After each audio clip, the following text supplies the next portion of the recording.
The first time someone said, "Ew," about my scar, I didn't know if I was angry, ashamed, or broken. Scars are often seen as flaws, and scars created after any type of injury. Medically, scars form after our body has suffered an accident. And there are many types of scars, including keloid scars, catastrophic, and hypertrophic scars, which often result from burns. Now, I want to tell you a story. At a very young age, I suffered a third-degree burn on my entire left arm. A third-degree burn damaged the deepest layer of the skin and the tissues beneath it. This burn happened when a pot of boiling water fell over me. The skin in my arm came off with my pajama sleeve, because my nanny's first reaction was to rip it off, causing my arm to be left exposed and severely damaged. As a consequence, I had to go to doctor's appointments at the hospital for several months in a row due to the seriousness of my burn. This accident left me with a fear of doctors, a fear that lasted until I was 7 years old. Just seeing one of them would bring me to tears. The doctors predicted I would lose all muscle function on my entire left arm. But here I am, 17 years later, with a perfectly functional arm. So I guess they were wrong. Now I'm about to show you some pictures that may trigger some of you. So if you consider you're a sensitive person, you might want to close your eyes for a few seconds. So this is what my scar looked like. And that child over there in the corner, it's me. Back when I was just 18 months old. Now, did you know that scars can have a profound psychological impact on individuals who carry them? Because if you asked me what it was like growing up with this scar, I would say, without a second thought, challenging. Extremely challenging. Because I didn't wear short-sleeve shirts until I was 7 years old.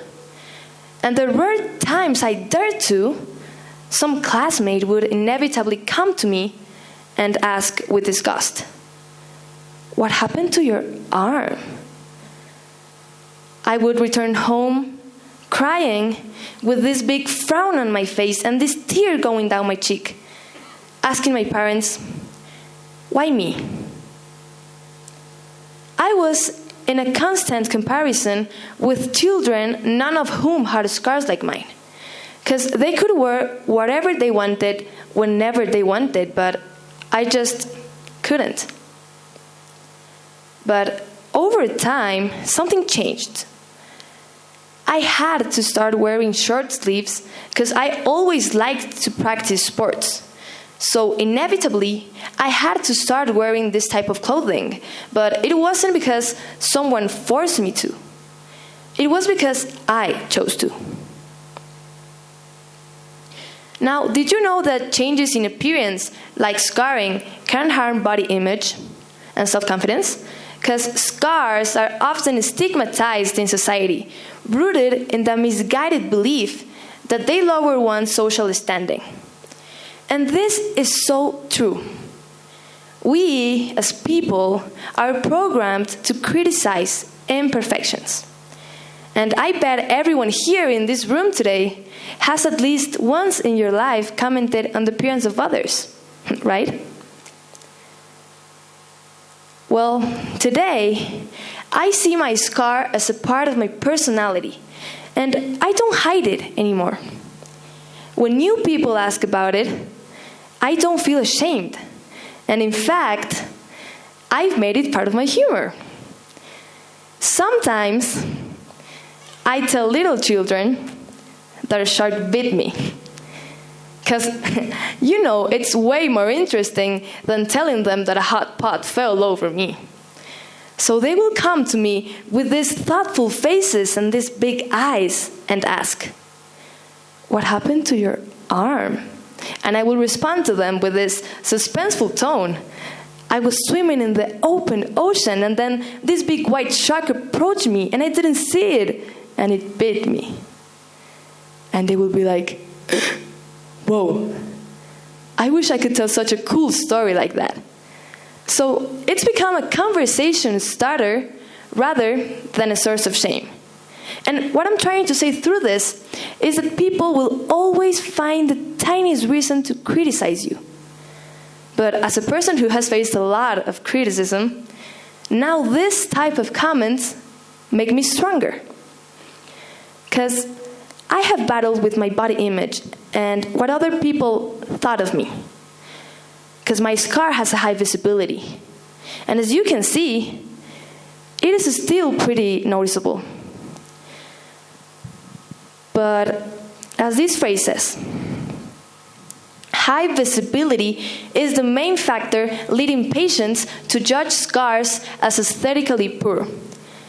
It's visibility and not the size of the scar is what relates it with a negative body image.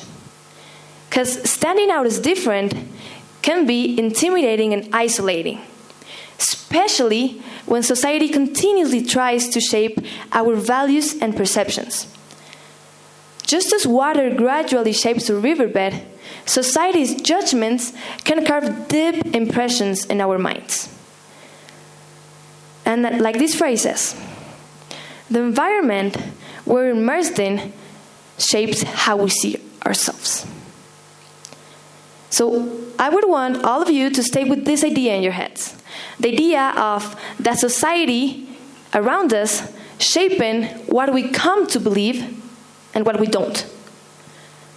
And connect this idea with the theory of the weight of the invisible backpack.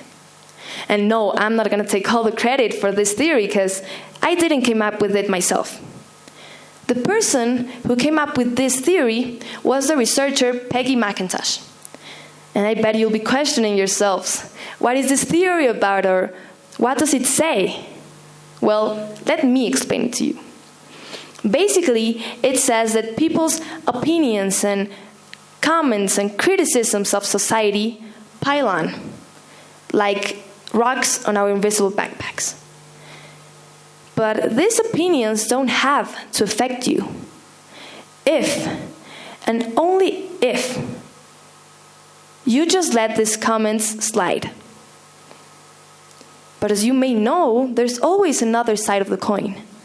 Because if you take all these opinions to heart, opinions that at starters were just empty words, these empty words become like a stone which we store in our invisible backpacks. Because back when I was younger, I used to add weight daily. And my backpack just kept getting heavier and heavier every time. Until one day, I just couldn't carry with it anymore.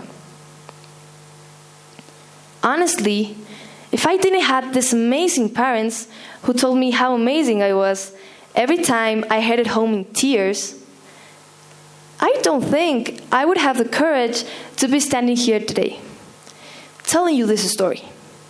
A story that would have made my 7-year-old self cry at.